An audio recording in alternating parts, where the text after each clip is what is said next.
a gente tem na história até uma certa confusão de pensar, não uma confusão, mas uma questão de nomenclatura do que seria drogas.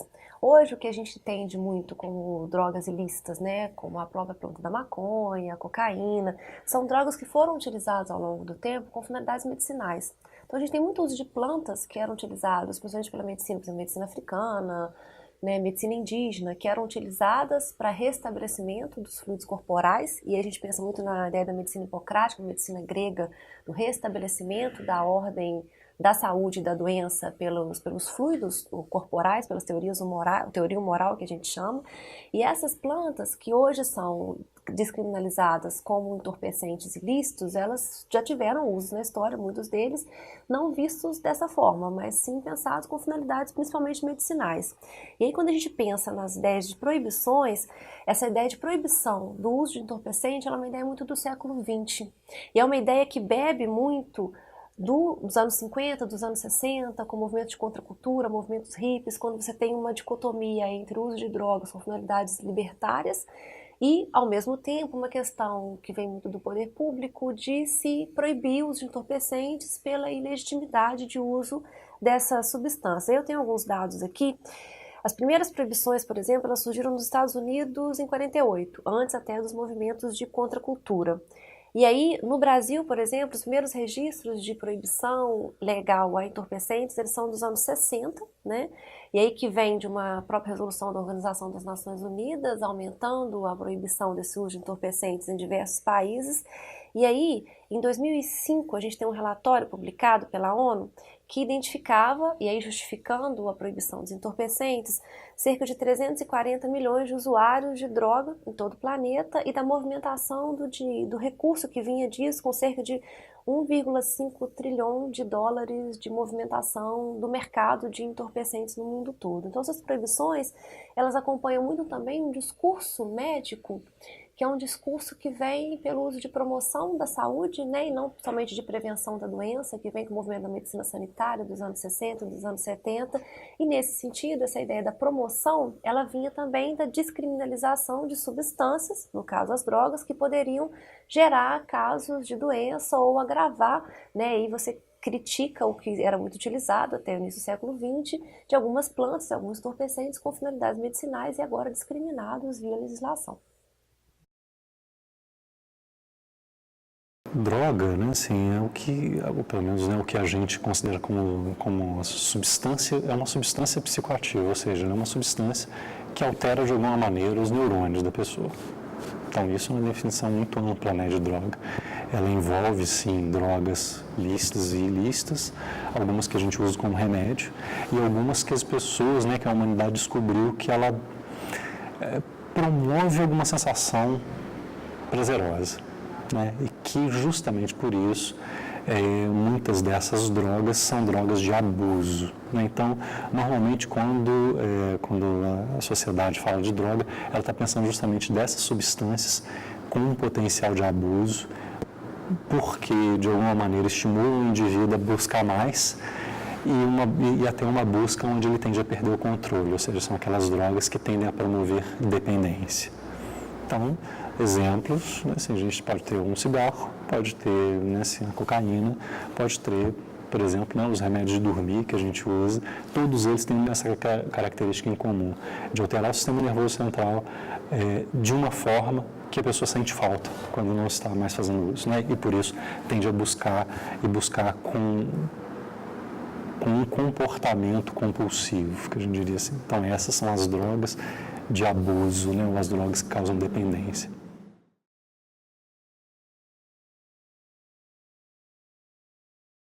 Lícito e ilícito é alguma coisa que culturalmente está marcado, determinado numa sociedade.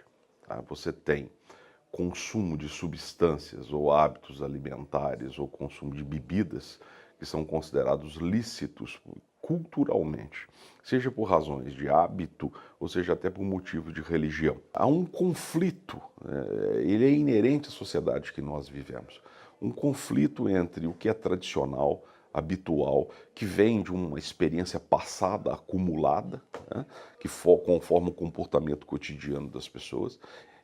Essa base social, cultural de comportamento, E muitas vezes ela se contradiz, ela se contrapõe à existência de um ordenamento jurídico e das instituições que formam principalmente os sistemas políticos contemporâneos, de democracia, das sociedades mais industrializadas. A gente vai experimentar isso o tempo inteiro, vai vivenciar isso, porque realmente você tem duas ordens de julgamento de realidade, né?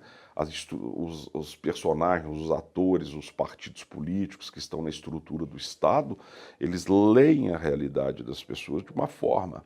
E na vida cotidiana, essa leitura da vida é feita pelas pessoas com atos muito mais concretos. Então você pode ter uma diferenciação muito grande. Uma coisa é você ter a proibição de determinada substância, outra coisa é você ter essa substância como plausível no comportamento habitual das pessoas, né? E isso só se resolve exatamente quando o Estado é capaz de absorver e entender as preferências das pessoas. É muito conveniente para uma democracia que haja essa possibilidade de adequação, porque a democracia só faz sentido na medida em que ela consegue atender às expectativas das pessoas. Então, assim, por mais que hajam debates clínicos, médicos a respeito de determinados hábitos alimentares, consumo de bebida ou de drogas como maconha e cocaína, por mais que hajam estudos que comprovem, né, esses estudos não são suficientes para convencer as pessoas e provar para as pessoas que determinadas substâncias ou determinados alimentos sejam nefastos, tá? O ideal de uma democracia é quando, no fundo, o Estado ele atribui às pessoas uma certa responsabilidade, deixa de tutelar o comportamento das pessoas e permite que elas tenham uma certa responsabilidade sobre aquilo que estão fazendo.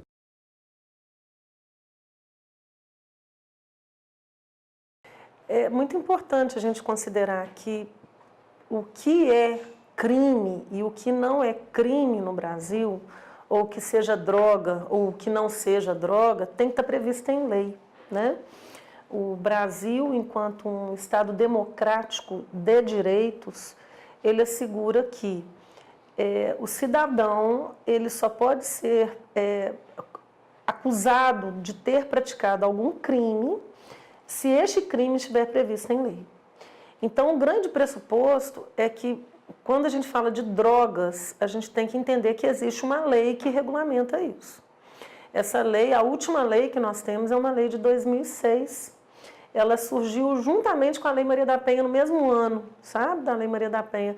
Era um momento que o Estado brasileiro estava vivendo assim, de grandes alterações normativas e legislativas, impulsionadas pela própria Constituição Federal, que vai se consolidando desde 1988 até hoje, ela está se consolidando, né? E também por uma série de estatísticas que diziam, olha, agora é um momento de se enxergar como pessoas que merecem um tratamento diferente, o traficante e o usuário de droga.